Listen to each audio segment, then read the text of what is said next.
coffee review. Today we are at South City Muffin Break. We've got the latte, of course.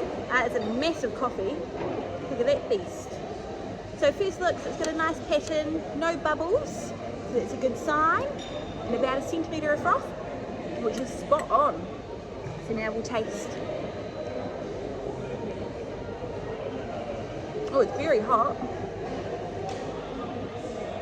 Quite subtle in the coffee flavour, not super strong, but it's nice, it's smooth, it's hot. The milk's quite silky, it's got a nice pattern, it's not bubbly. It's really good, it's definitely much better than average, and it's massive. I reckon I'm going to give it it's the best one yet. I'm going to give it an 8.7.